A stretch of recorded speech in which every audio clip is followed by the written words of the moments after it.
Welcome to Furry Protector Diaries. Before we dive into this incredible story, please remember to hit like, share, and subscribe. Also, I'm truly curious, where are you watching from? Drop your country's name in the comments below. I love seeing how far our narratives travel. The laughter of a little girl echoed through the animal shelter until she paused near a cage that others seemed to avoid. Inside, stood an unusual, hairless canine with striking golden eyes that appeared to hold an almost human intelligence. "Mom, he's staring at me," she whispered softly. The shelter attendant wore a look of disapproval. "That particular animal is not available for adoption." However, before the attendant could offer an explanation, the latch on the gate clicked open. The dog stepped out without haste and settled calmly beside the girl, as if he had been anticipating this moment all along. The family, the Wilsons, assumed they had rescued a vulnerable creature, an isolated soul in desperate need of affection. Yet, within a few days, peculiar events began to unfold. The dog responded sharply to noises no one else noticed. When the family quickly transported him to the veterinarian, everything changed abruptly. The vet's face lost all color, his hands began to shake as he uttered in a low voice, "This is more than just a dog." Moments later, he picked up the telephone and called the police department. It was then the family grasped the difficult truth. They hadn't simply adopted a pet, they had unknowingly brought home a profound secret. What transpired next astonished absolutely everyone. The Wilson family had always harbored a desire to own a dog. After years of careful saving and relocating to their new dwelling in the peaceful countryside, they decided the time was right. The children, Mia and Ben, were thrilled beyond measure. They spent the entire night before their visit viewing images of rescue animals, imagining which one would soon join their household. The following morning, the sun shone brightly as the family arrived at Silver Creek Animal Shelter, a serene location surrounded by tall pine trees and distant, majestic mountains. Inside the building, the scent of antiseptic mingled with faint whines and barks. Long lines of kennels stretched along the walls, each housing a narrative of loss and anticipation. Mia quickly ran ahead, her pigtails bouncing vigorously, while Ben held onto his father's hand. Overwhelmed by the noise level, Mrs. Wilson spoke gently to the shelter employee, a woman named Carol, whose face reflected years of experience and a subtle melancholy. Carol smiled upon learning their intent to adopt. "We have many wonderful dogs needing homes," she stated, "but there is one you might want to save for last." Her manner was peculiar, hesitant, as if unsure whether to mention the animal at all. They started their walk down the aisles. Golden retrievers enthusiastically wagged their tails, eager for attention. A border collie circled excitedly, barking in a friendly way. But then, as they turned a corner, Mia stopped instantly. Her small voice cut through the air. "Mom, look!" In the furthest kennel, partially obscured by shadows, stood a dog unlike anything they had ever encountered. His physique was slender, almost perfectly proportioned. His skin was deep, smooth, and lacked fur, save for a faint ridge running along the top of his skull. Most disturbing were his eyes, gold, keen, and unwavering. Carol's expression tightened. "That's Shadow," she explained quietly. "He's different." "Mr. Wilson frowned and asked, "How is he different?" "He was brought in by Highway Patrol," Carol continued. "Found wandering close to an abandoned military facility a couple of weeks ago. No collar, no identification tag. We checked for a microchip. Nothing was registered." She paused, dropping her voice lower. "He doesn't make barking sounds, consumes very little food, and merely watches everyone who passes by, but he never tries to interact." Mia took a step closer, pressing her small hand against the glass partition. "He's not frightening. He's just sad," she whispered. To everyone's amazement, the strange dog slowly approached and sat down directly in front of her. He was silent and motionless, yet radiated an air of protection. His intense gaze softened, and his head tilted slightly, as if he recognized the little girl. Carol blinked, visibly uncomfortable. "He's never behaved like that before." Mr. Wilson crouched next to his daughter. "Perhaps all he needs is someone to put their trust in him," he suggested. His voice held a warm, hopeful quality, the kind of optimism that sometimes overrules caution. Carol worriedly chewed her lip. Look, I must be honest. I was directed to keep him under observation for another week. But if you are absolutely sure. Mrs. Wilson looked at her spouse. The dog had not moved an inch, still sitting before their daughter like a figure carved from pure devotion. We'll take him, she stated firmly. Carol hesitated briefly, then signed the necessary documents. All right, she mumbled. But please contact me immediately if he shows any unusual conduct. As the family drove away, the dog sat quietly in the back seat between the two children. Sunlight bounced off his smooth skin, making him appear almost bronze. Mia leaned in close, whispering, "We promised to take care of you, Shadow." He turned his head and looked straight into her eyes. For a quick moment, she was certain he had nodded. Upon arriving home, Shadow immediately began to pace near the windows, sniffing the surrounding air, highly alert but composed.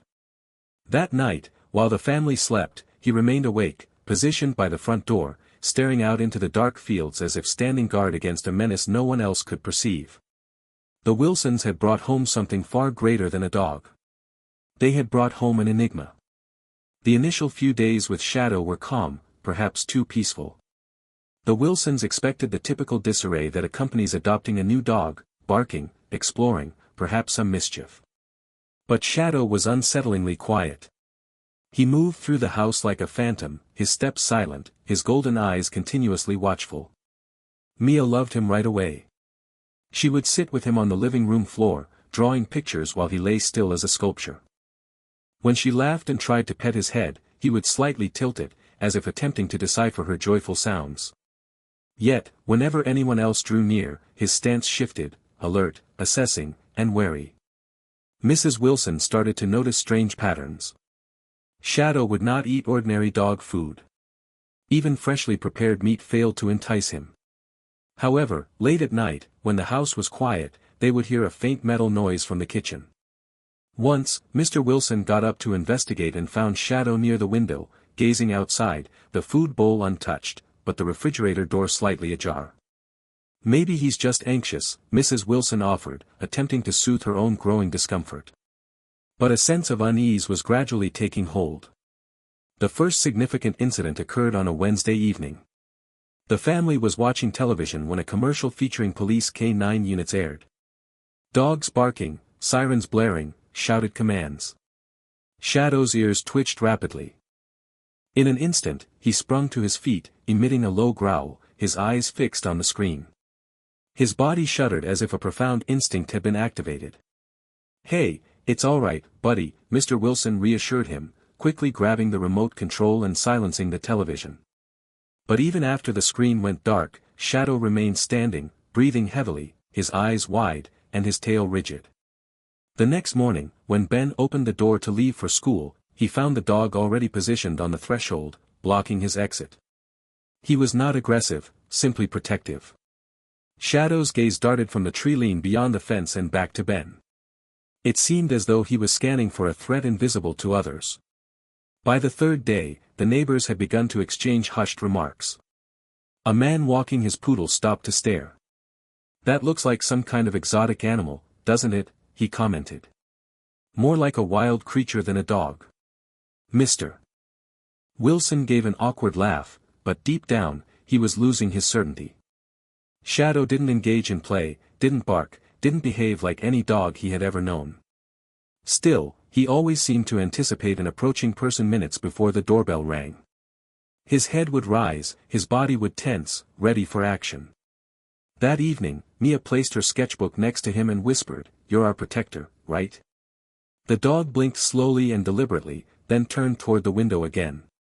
Moonlight reflected off his sleek, dark skin as he surveyed the dark boundary beyond the yard. His ears flicked at every sound, rustling leaves, a distant owl, a far-off engine's hum. Something in his posture sent shivers through Mr. Wilson, who stood quietly behind him, unsure if his new pet was actively looking out for danger or actually waiting for it. The Wilsons didn't realize it yet, but Shadow wasn't just adjusting to their new residence. He was preparing for something major. It was well after midnight when Mr. Wilson first heard it, a faint, metallic clatter, like a chain brushing against the outdoor fence. Initially, he dismissed it as the wind, but Shadow's sudden, sharp growl froze him instantly. The dog, typically composed and silent, had risen from his spot by the door, his muscles coiled, ears forward, eyes faintly shining in the dim light. "Shadow," Mr. Wilson whispered softly. But the dog did not respond. Instead, he stealthily crept toward the back door, each step quiet and intentional. The growl deepened into a low, terrifying rumble that vibrated through the floorboards. Mr. Wilson grabbed a flashlight and cautiously opened the door. The cold night air rushed in, bringing the smell of pine and wet soil. Shadow slipped out first, moving with an eerie, total precision. There was no hesitation, no sound of his paws on the gravel. His head remained low, his eyes scanning the black yard. The beam of the flashlight swept across the grass, nothing. But then, just as Mr. Wilson was about to step outside, Shadow's posture shifted dramatically. His body stiffened, his tail pointed, and a sharp snarl tore through the silence. In a flash, he bolted toward the fence. "Shadow, get back here!" Mr. Wilson shouted, running after him. The dog was already at the far end, teeth bared, barking for the very first time since they had adopted him, a deep, raw, guttural noise that was not like an ordinary bark. It was a warning call. The light caught something strange. The fence was bent outward, the wood splintered as if someone had attempted to climb over it. And pressed into the mud were clear boot prints. Not animal tracks, but human. Mr. Wilson's stomach clenched with fear. He scanned the surrounding woods but only saw swaying branches. Shadow stood at the fence line, now motionless, staring into the deep darkness, a faint growl still resonating from his throat. The following morning, the scene looked even more alarming in daylight. A section of the fence had been forced open just enough for a person to slip through. The ground was torn up, and fresh mud was smeared across the grass leading toward the trees. Mrs. Wilson's hand flew to her mouth. Someone tried to break in. Mr. Wilson nodded gravely. "It certainly appears that way." Ben, both curious and afraid, asked, "Did Shadow actually stop them?" "Perhaps," his father said softly, glancing at the dog, who now rested under the porch, eyes half closed but still watchful. "Or perhaps he scared them away before they had the chance to enter." The family filed an incident report with the local police, who promised to patrol the area. But even the officers seemed uneasy when they observed the prints. They were too deep, too deliberate, as if whoever made them had been expertly trained to leave no discernible trace. That night, the Wilsons meticulously double-checked the locks. Shadow once again positioned himself by the window, his gaze focused on the fence line. Mrs. Wilson whispered, "How could he possibly know they were out there before we did?" No one had an answer. Outside, the wind gently howled through the trees.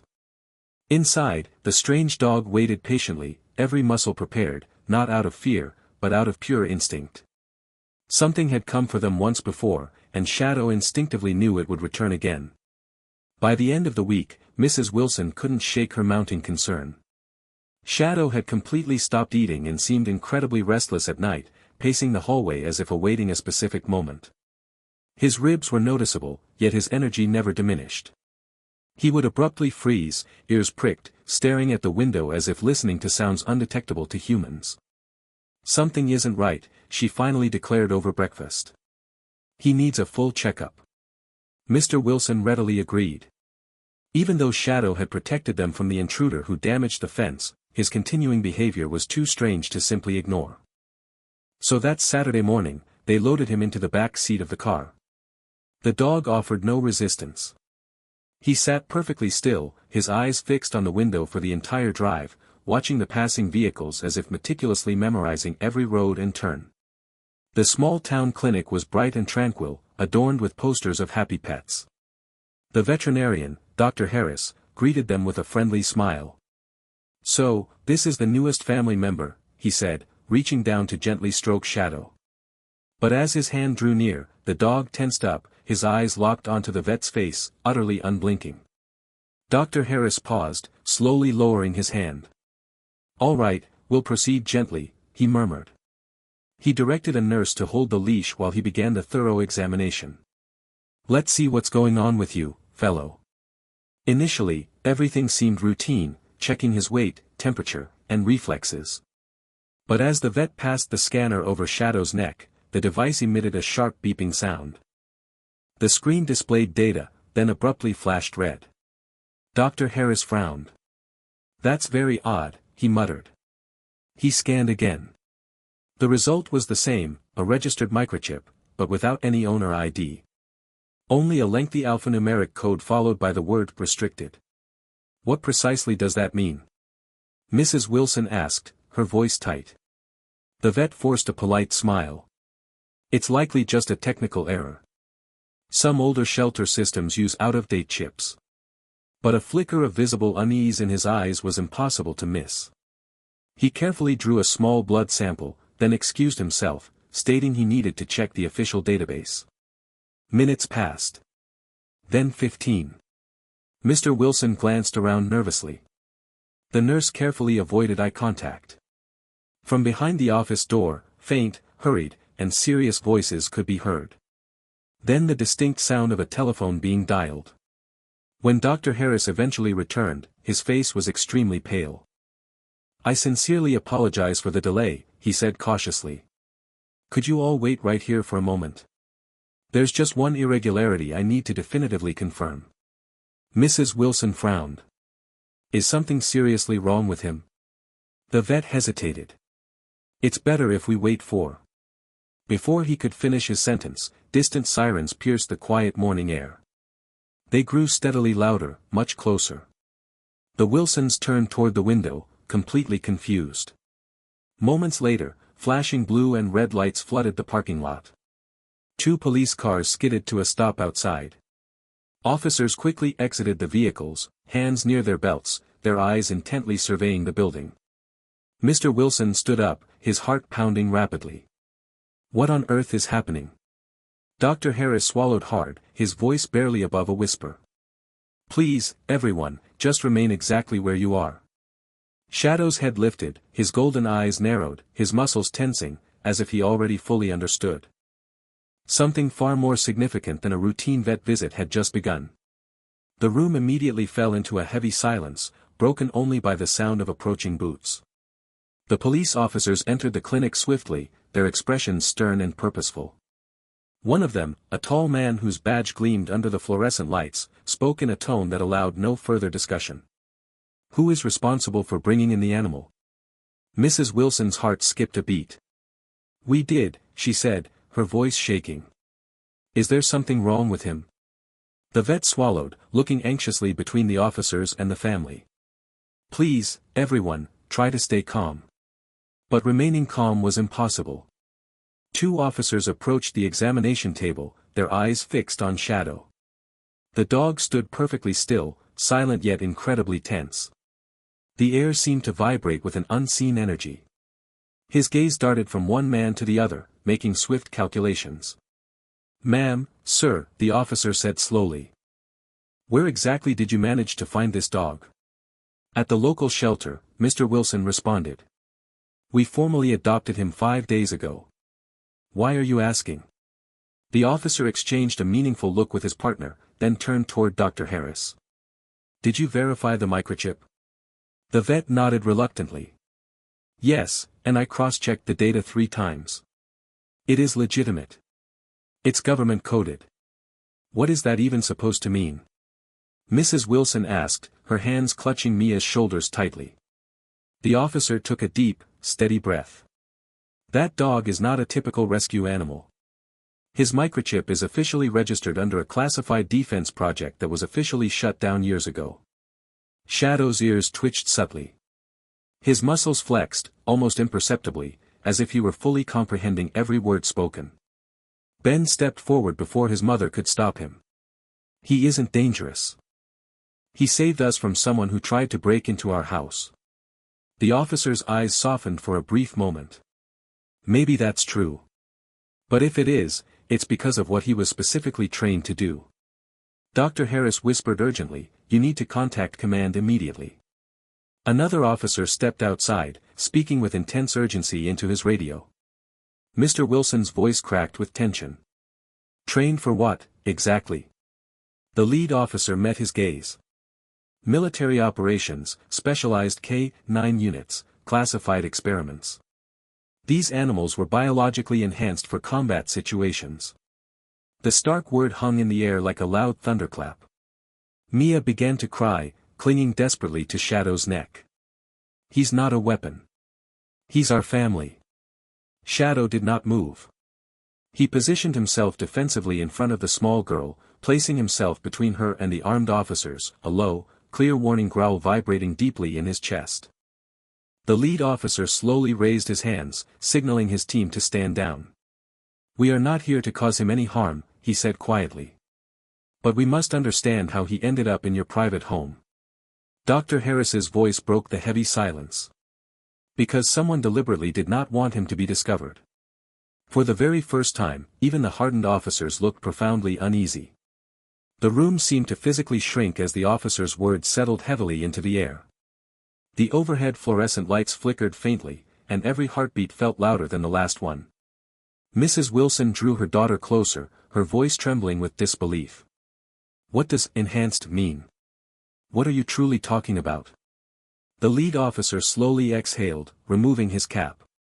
"Years ago," he began, "there was a classified military initiative known as Project Cerberus, an experimental K-9 program. The primary objective was to engineer a breed of dogs with radically heightened strength, intelligence, and survival instincts, capable of executing tasks no ordinary animal could perform." Dr. Harris nodded grimly. "They combined advanced genetic conditioning with behavioral implants," he added. "The resulting outcomes were highly unpredictable." Mr. Wilson frowned, shaking his head in disbelief. "Are you honestly suggesting our pet was part of some kind of monstrous experiment?" "Yes," the officer replied quietly. "Shadow is not just a dog. He is one of the prototypes from that military project. It was officially terminated 3 years ago following a series of serious incidents."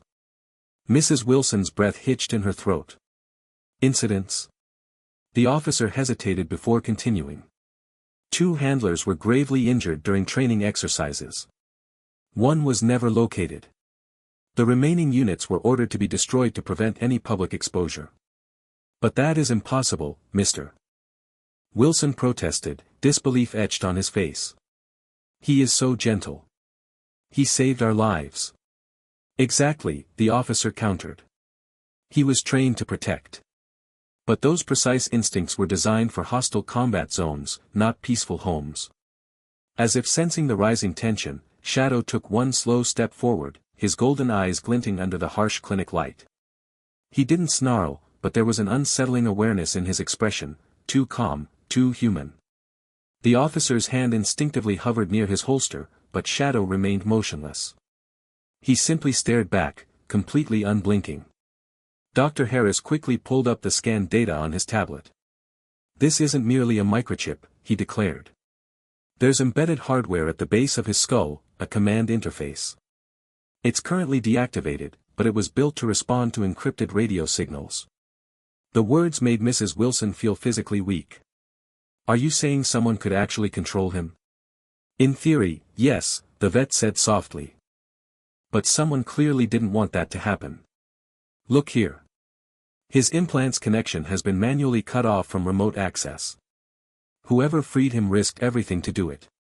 The officer carefully studied the screen, his brow furrowing with concentration.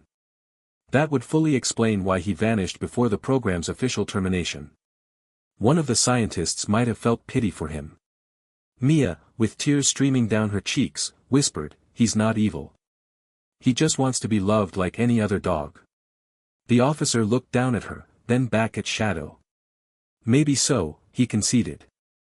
"But if this chip were to become active again, he could become seriously dangerous without intending to be." Dr. Harris closed his tablet and looked gravely at the family. "You must make a decision quickly. Either we surrender him for official deactivation, or you take him back home and simply pretend none of this terrible history ever happened." Mrs. Wilson's eyes filled with anger and disbelief. "You are actually asking us to abandon the very dog who literally saved our lives?" Before anyone could respond, Shadow let out a deep, focused growl, his gaze fixed intently on the clinic door. Everyone turned. Through the clinic's large glass front, headlights suddenly flashed. 2 black SUVs were pulling up rapidly. Tires shrieked as they violently skidded to a stop. The officer's radio abruptly crackled with an urgent command. "This is command. Contain the subject immediately. Do not let him leave the premises." The officer's expression hardened instantly. "They're not here for you," he said quietly, his hand tightening around his weapon. "They are here for him." Shadow took one powerful step forward, his stance low, his muscles fully prepared, and for the first time, everyone in the room understood the terrifying truth. This was no longer just a simple rescue narrative. It was a desperate countdown.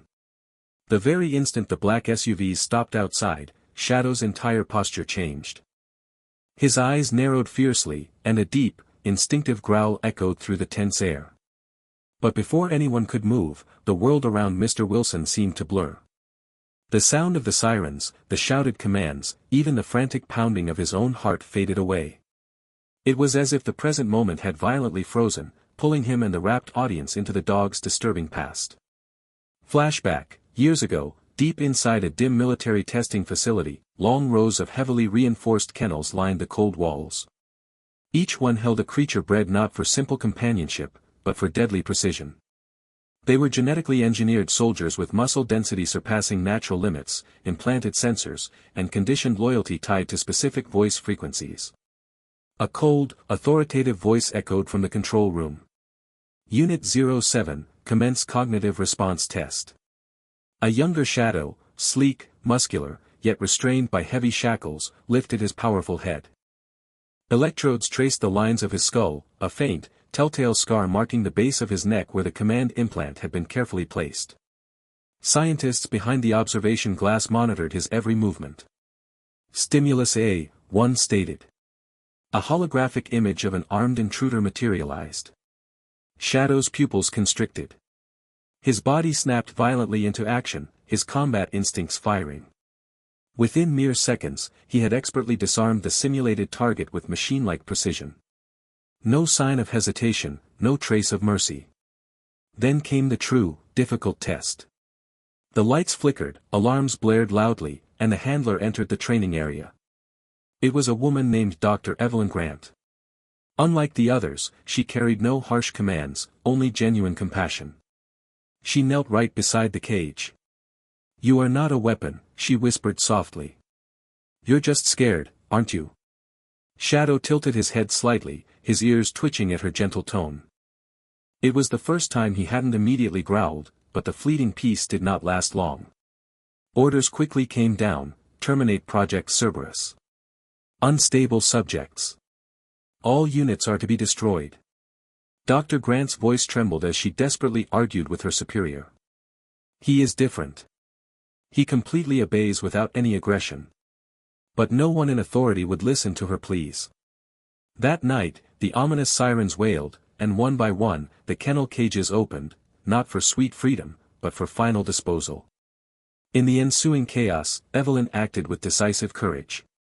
She swiftly hacked the control terminal, cut the critical command signal, and physically removed Shadow's implant connection. Blood pooled beneath her gloves, but she offered a weak, determined smile. "Go," she whispered urgently, finally opening the gate. "Run before they can find you." The harrowing memory dissolved into the present-day darkness. Back in the clinic, Shadow stood poised before the door, every muscle tensed and ready, his golden eyes burning with the raw memory, not of violence, but of survival. He wasn't just attempting to escape his terrifying past, he was relentlessly protecting the only family that had ever freely chosen to love him. The federal officers had entirely surrounded the veterinary clinic, their radios loudly crackling with clipped, harsh commands. Inside, the Wilson family remained frozen, their hearts pounding against their ribs as Shadow stood firmly by Mia's side, silent, keenly alert, and completely unflinching. The lead officer gestured toward the dog with his hand. "You must hand him over right now. He is officially a government asset, not a common household pet." Mrs. Wilson shook her head immediately, her voice steady with defiance. "No, he is not a mere asset. He is a member of our family." "Ma'am," the officer pressed, his tone firm but urgent. "You simply do not grasp the danger you are currently facing. That animal was specifically created for military use. His core instincts do not belong in civilian life." But Mia stepped forward before her parents could interject. He isn't dangerous. He sleeps in my bedroom. He always protects us. Her small voice cracked with held-back tears. He is good. The officer hesitated, looking at the little girl's trembling hands gripping Shadow's collar tightly. For a brief second, a flicker of raw emotion crossed his stern face, but then he exhaled sharply and turned back to the doctor. Is it accurate? Is his implant physically cut off? Dr. Harris nodded, confirming the truth. Yes. Someone cleanly severed the neural link. He's free-thinking now. He responds to genuine emotion, not coded commands. The officer's jaw clenched tightly. That is precisely why he is so utterly unpredictable. Mr. Wilson stepped forward, his voice steady with defiance. He hasn't harmed anyone at all. He saved us from a break-in, and he has done nothing but protect my children. If he were truly dangerous, we would already know, Mrs. Wilson added softly. He is not some weapon to be permanently locked away. He is special, and maybe that is exactly why he found his way to us. Shadow turned his head directly toward her voice, his gaze calm, steady, and strangely human. For a quick second, even the lead officer seemed to harbor a deep uncertainty. A younger officer whispered to his partner, he genuinely doesn't look like a threat to us. But the lead officer quickly shook his head. You don't see what I have already witnessed. These high-level units were perfect until something profound broke inside them. They lose the ability to distinguish friend from foe when their defense mechanisms are triggered. Mia gently pressed her face into Shadow's shoulder, whispering a plea. You would never hurt us, right? Shadow lowered his head, resting it tenderly against hers. His eyes softened, a quiet, reassuring promise shining brightly in them. Mrs. Wilson looked up at the officer, her voice unwavering despite her inner fear. You can take your official paperwork and your serious warnings, but this dog stays here with us. Outside, engines loudly idled, the flashing lights casting eerie reflections through the clinic's glass front. The officers exchanged tense, questioning glances. For the first time, it was genuinely unclear who they were actually trying to protect, the family from Shadow, or the incredible dog from the unforgiving world that had originally created him. The Wilson home was shrouded in silence that night, wrapped in a deeply unsettling calm. The family had returned home under the explicit warning of the police, the tension hanging heavily like an impending storm cloud. Mrs. Wilson meticulously locked every single door and checked each window at least twice, yet her mind refused to find rest. Outside, the surrounding forest loomed darker than usual, every subtle rustle amplified by their growing fear. Shadow hadn't moved since their return to the house. He sat patiently by the back door, his head lowered, his ears constantly twitching at very faint sounds that no human ear could detect. His eyes faintly glowed in the dim light, a quiet, resolute fire burning intensely behind them. Around midnight, a distant, sharp crack shattered the silence. Not thunder, but a sharp, undeniable metallic sound. Shadow's head instantly snapped up. A low, menacing growl rolled from his chest cavity. Upstairs, Mr. Wilson stirred half asleep. What is it, boy? He murmured groggily. But before he could fully rise, Shadow violently lunged toward the back door, his claws scraping loudly against the tile floor. His deep growl escalated into a commanding bark, a profound, jarring sound that instantly woke everyone in the house. Mia bolted upright in her bed. Mom! Mrs. Wilson grabbed her robe and rushed downstairs. Shadow, she whispered sharply, but she was too late to intervene. The dog's body was rigid with tension, his gaze fixed intently on the backyard. Beyond the glass, the motion sensor light suddenly flickered on, revealing a faint, moving silhouette by the fence. Mr. Wilson appeared right behind her, flashlight gripped firmly in his hand. Stay absolutely here, he instructed quietly, carefully unlocking the door. But the very moment it creaked open, Shadow violently bolted through the gap like a fired bullet, vanishing instantly into the dark night. Shadow! Mia screamed frantically from upstairs. The forest immediately erupted with noise, branches loudly snapping, low guttural growls echoing through the pitch blackness. Then something else quickly followed, muffled voices, hurried footsteps. The crack of a gunshot violently split the air. Mrs. Wilson gasped sharply, tightly clinging to her husband. "They've returned." Mr. Wilson frantically rushed outside, the flashlight beam frantically darting between the dense trees. "Shadow!" he yelled, but only the sound of frantic rustling answered his desperate call.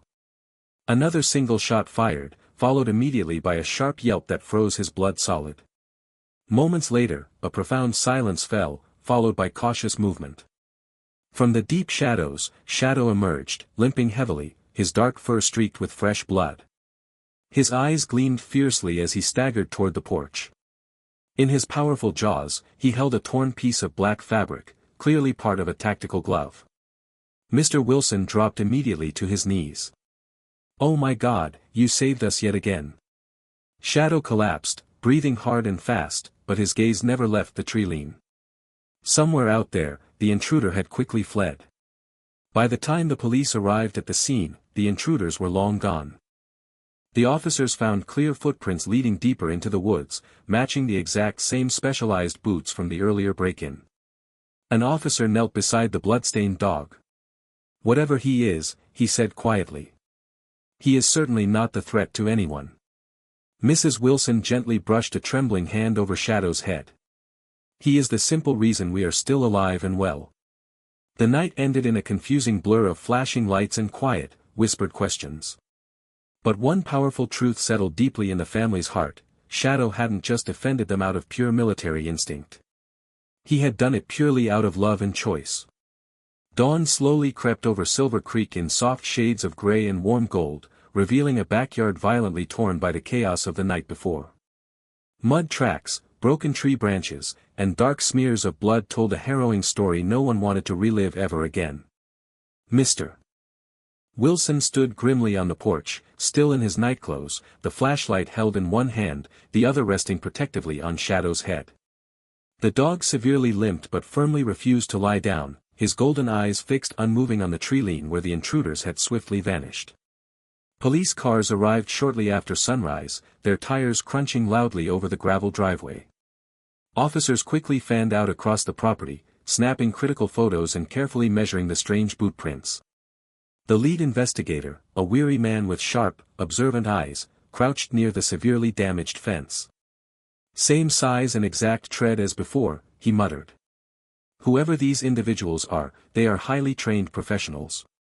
Mrs. Wilson clutched a blanket tightly around her shoulders, her voice thin and weak. "They were targeting him again, weren't they?" The officer did not immediately answer her question. He looked directly toward Shadow, who stood perfectly still despite the painful wound on his leg. "If I had to make an educated guess," he said quietly, "they were not here to harm you all. They came to forcibly take him back." Mr. Wilson's jaw tightened with determination. "Not a chance in hell." Shadow limped carefully toward a patch of recently disturbed earth and sniffed the air intensely. He barked once, a low, deep, and utterly deliberate sound. The officer followed the dog's direction and found a clear trail of blood that was not the dog's. It led deep into the dense forest. "Someone is seriously hurt," Mr. Wilson stated with certainty. The officers tracked the trail for about half a mile until it abruptly ended near a shallow stream. There, partially buried beneath wet leaves, they discovered a small, black device, metallic, charred, and faintly marked with specific serial numbers. The lead officer frowned deeply. "Military-grade transmitter, deactivated." Dar. Harris, who had arrived to tend to Shadow's injuries, examined the device and grew visibly pale. "That is a signal relay. It could have been explicitly used to remotely reactivate his internal implant." Mrs. Wilson's hand flew to her mouth in shock. "You mean they were actively trying to regain control over him again?" "Precisely," the vet replied. "But it looks like he violently fought it off, as if his own body biologically rejected the malicious signal." The terrifying realization sent deep chills through everyone present. Shadow hadn't just bravely defended them from human attackers. He had successfully fought against the very nature he was initially designed to become. As the sun climbed higher in the sky, the weary dog finally lay down, resting his massive head gently on Mia's lap. She softly stroked his fur, whispering, "You don't have to fight anymore, sweet boy. But Shadow's golden gaze lingered fixedly on the dark woods, calm yet eternally ready. Deep inside his heart, he intuitively knew the battle was far from finished. It had only just begun. 2 days slowly passed following the terrifying attack. The Wilson home had been transformed into a temporary, heavily reinforced fortress. Locks were strengthened, all curtains remained drawn, and the family was sleeping in shifts. Shadow was physically healing, though the wound on his leg still visibly ached. He barely slept at all, his watchful gaze constantly sweeping between the windows and the doors as if anticipating yet another imminent threat. That morning, Dr. Harris urgently called. His voice was tight with unmistakable urgency. "Mr. Wilson, I absolutely need to see you immediately. It concerns the blood sample I took after the recent incident." Mr. Wilson's stomach sank with dread. "Is something terribly wrong with him?" "Just come in right away," the vet replied firmly. "And please, bring Shadow with you." The family drove in complete silence. Mia sat in the back seat, her small hand resting gently on Shadow's neck, whispering softly, "You're going to be okay, aren't you?" The dog did not move or respond, but his tail gave one faint, reassuring thump against the car seat. Reassurance, or perhaps a somber goodbye. At the clinic, Dr. Harris met the Wilson family immediately, directing them into a small, private examination room, bypassing the busy waiting area. The vet locked the door behind them, his face etched with worry. "Please, sit down," he requested, his tone serious and devoid of his usual warmth.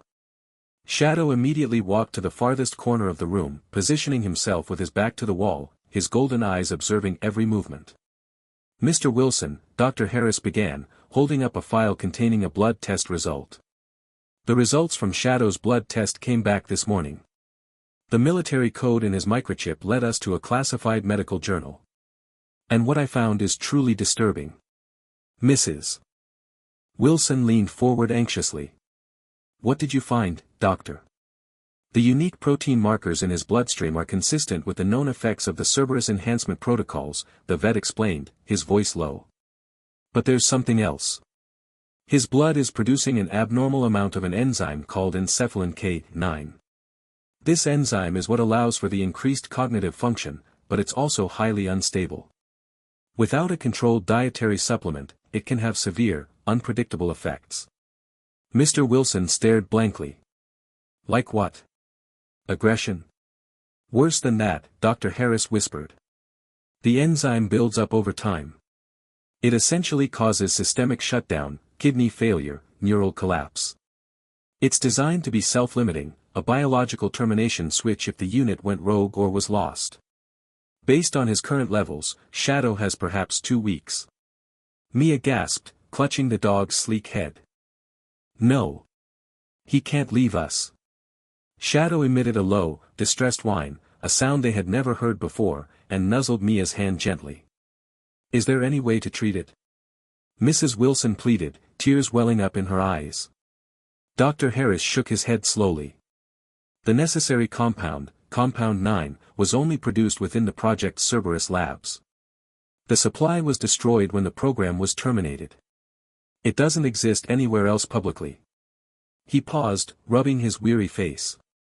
"I was told to hand him over, to report his condition, but I also took an oath. There is one last possibility, but it's incredibly dangerous." He pulled out a wrinkled map. "The police reports mention Shadow was found near an abandoned military compound. Unit 07's original facility. If any remnant of that Compound 9 exists, it would be locked inside the deep storage vault there." "You want us to break into a defunct military base?" Mr. Wilson asked, his voice incredulous. "It's the only chance to save him, Dr. Harris affirmed grimly. "And we have to move now. Command knows the code is active. They will be looking for him to enforce the mandated biological termination." As if on cue, the clinic's phone began to ring sharply. Dr. Harris ignored it. "I'll give you everything I can, a portable scanner to locate the compound, and enough sedatives to keep him calm during the injection. But you must leave immediately. They are coming." The journey to the former military compound was undertaken in a nerve-wracking silence. The old base was located deep within a desolate patch of thick forest, shielded from the main road by a dilapidated, high-wire fence. As they approached, the air grew colder, and the atmosphere felt heavy and oppressive. Mr. Wilson cut the car engine far from the gate, the quiet broken only by the chirping of crickets. Shadow sat rigid in the back, his golden eyes now fixed on the dark, imposing buildings that lay ahead.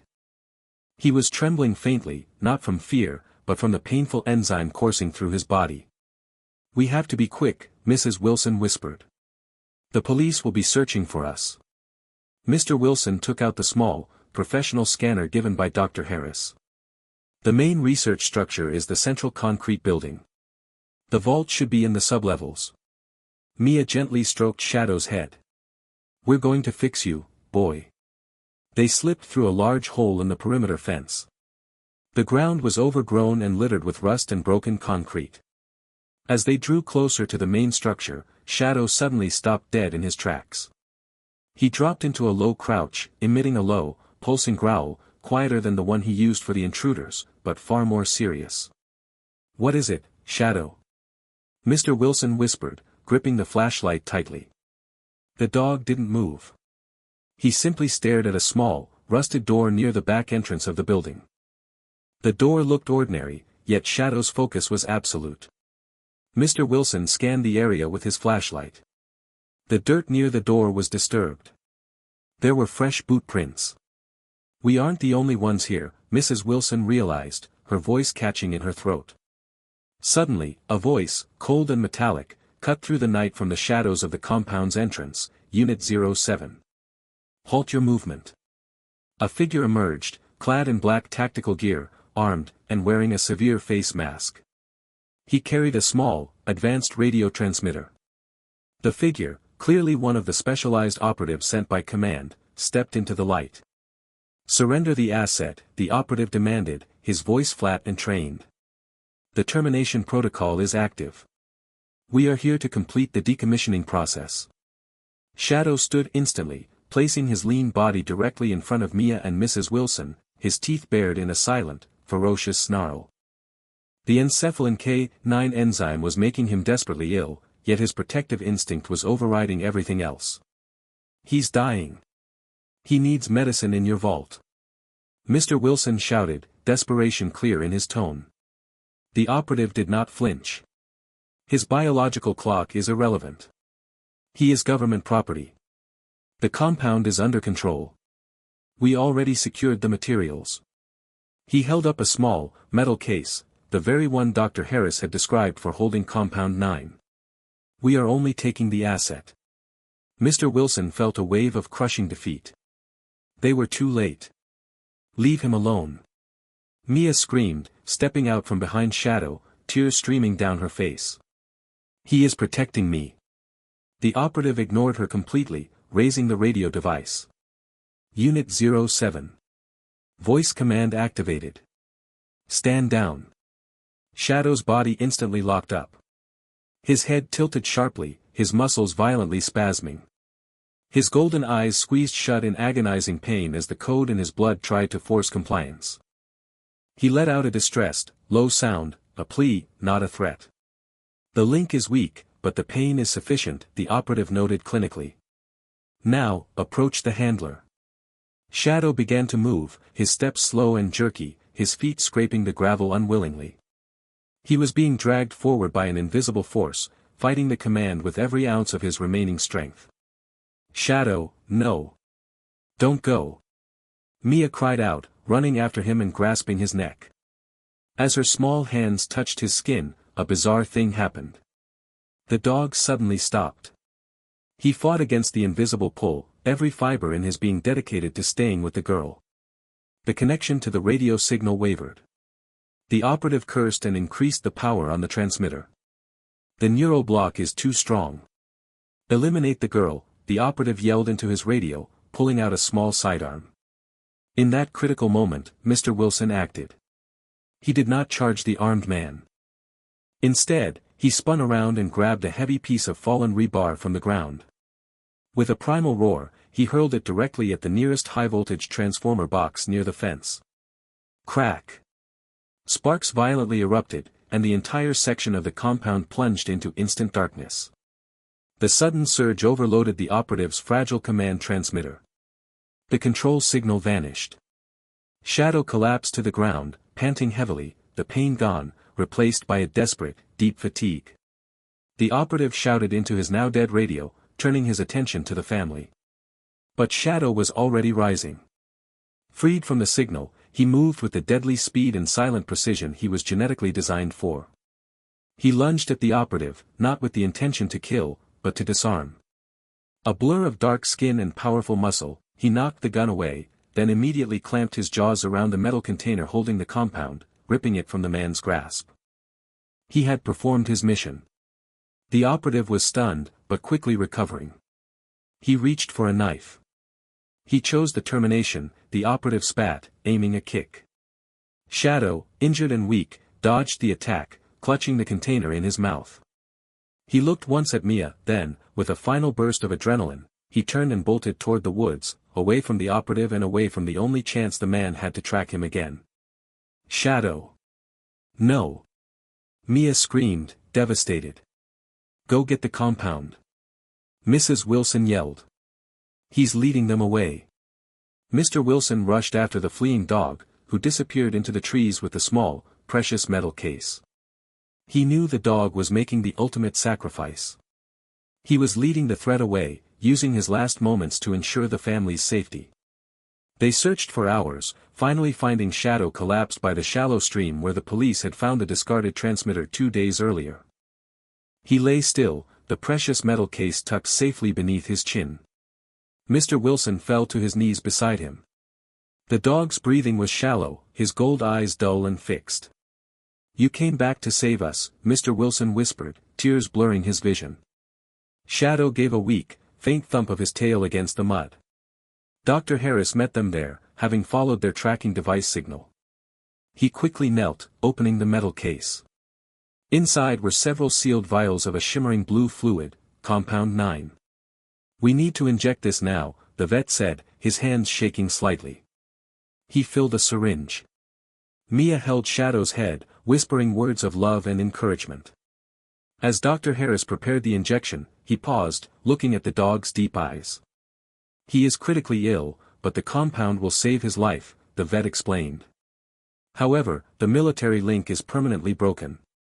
This will stabilize his brain function, but it will also fully restore his intelligence and memory. He will know exactly what he is, and who he was trained to be.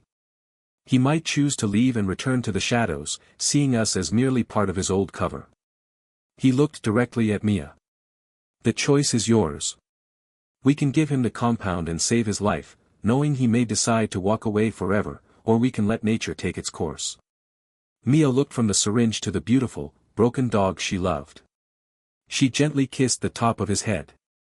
Give him the medicine, doctor, she said firmly. We adopted him to save him. Whatever he decides, he deserves to live. Dr. Harris nodded, a profound respect in his gaze, and administered the life-saving fluid. Shadow didn't move. He simply looked up at Mia, his eyes clearer, brighter, and undeniably more aware than before. A long, silent minute passed. The family held their breath. Then, with immense effort, the powerful dog slowly lifted his head, looked deeply into Mia's eyes, and with a single, slow, deliberate effort, he pressed his dark muzzle affectionately against her small cheek. It was a clear, conscious choice, made by a fully aware mind. He was Unit 07. He was a weapon built for combat. But in the end, he was Shadow, the protector, and he was staying with his family. The Wilsons never again heard from command. Dr. Harris helped them cover their tracks, submitting a final, false report confirming Unit 07's termination. They buried the truth, much like they had buried the military transmitter, and chose to live their quiet life on the edge of the woods. Shadow fully recovered. He still patrolled the perimeter at night, but now he also ran and played with Ben, and he allowed Mia to paint his head with flower decals. He was still different, quieter, intensely observant, and sometimes his gold eyes held a look of profound, unsettling knowledge. But every night, he chose to sleep at the foot of Mia's bed. He hadn't been saved by chance or pity. He had been freed by love, and he was paying that freedom forward. The Wilsons realized that the secret they had brought home wasn't a danger, it was an extraordinary gift of protection. They learned to live with the mystery, knowing that sometimes, the fiercest loyalty is found in the souls designed for war, when they finally choose peace. What would you like me to do next? For example, I could start brainstorming ideas for your next YouTube script, or I could summarize the key plot points of this story. If Shadow's story, the one of secret projects, high-stakes loyalty, and finding family where you least expect it, gripped you, then you're exactly where you belong.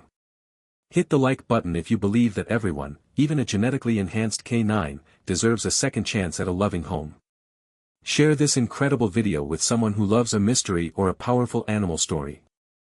And of course, subscribe to Furry Protector Diaries and hit that notification bell so you never miss the next deep dive into the lives of extraordinary animals and the humans who stand beside them.